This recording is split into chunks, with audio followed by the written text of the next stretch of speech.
நாடாளுமன்ற தேர்தல் வருவதற்கு இன்னும் 3 மாதங்கள் இருக்கக்கூடிய நிலையில் இரட்டை இலை சின்னத்தை யாருக்கு சொந்தம் என்பது தேர்தல் ஆணையம் முடிவெடுக்க முடியாது என்று நீதிமன்றம்தான் முடிவெடுக்க முடியும் என்று எடப்பாடி பழனிசாமி அவர்கள் கூறியிருந்த நிலையில் பன்னீர்செல்வம் அவர்கள் வழக்கு ஒன்றை தொடர்ந்திருந்தார்.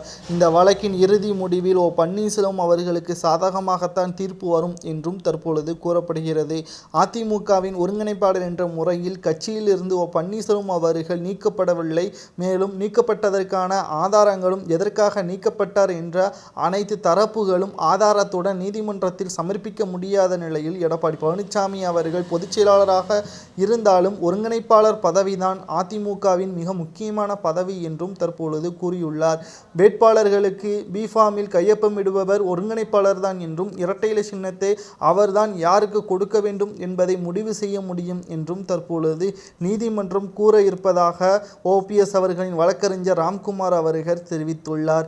இந்த நிலையில்தான் பன்னீர்செல்வம் அவர்களுக்கு நீதிமன்றத்தில் மிகப்பெரிய வெற்றி இதுவாகத்தான் அமையும் என்றும் கிட்டத்தட்ட 20 வழக்குக்கு மேலாக தொடங்கப்பட்ட ஓபிஎஸ் அவர்களின் வரலாற்றில் பன்னீர்செல்வம் அவர்களுக்கு கிடைத்த மிகப்பெரிய வெற்றியாக இது அமையும் என்றும் தற்பொழுது கூறப்படுகிறது. ஒட்டுமொத்த அதிமுகவே தற்பொழுது மிரளும் விதமாக இந்த தீர்ப்பு அமையும். இதை யாராலும் மாற்ற முடியாது. தேர்தல் ஆணையம் பன்னீர்செல்வத்திற்கு சாதகமாகத்தான் இருக்கிறது. நீதிமன்றம் பன்னீர்செல்வத்திற்கு சாதகமாக தீர்ப்பு வழங்கிவிட்டால் பொதுச்செயலராக எடப்பாடி பழனிசாமி அவர்கள் இருந்தும் எந்த ஒரு பயனும் கிடையாது. இரட்டை இலை சின்னத்தை பன்னீர்செல்வம் அவர்கள் முழுமையாக அணிவிப்பார். அதை யாருக்கு வழங்க வேண்டும், எந்த வேட்பாளருக்கு ஒதுக்கப்பட வேண்டும் என்பதை அவர்தான் தீர்மானிப்பார் என்று வழக்கறிஞர் ராம்குமார் அவர்கள் பேசியதால் ஒட்டுமொத்த எடப்பாடி பழனிசாமியின் ஆதரவாளர்களுக்கும் அதிர்ச்சி ஏற்படுத்தியிருக்கிறது. இது பன்னீர்செல்வம் அவர்களுக்கு கிடைத்த மிகப்பெரிய ஒரு வெற்றியாகவும் வைத்திலிங்கம், மனோஜ் பாண்டியன், அதிமுகவின் மூத்த நிர்வாகியாக இருந்த பண்ருட்டி ராமச்சந்திரன் அவர்களும் தெரிவித்துள்ளார்.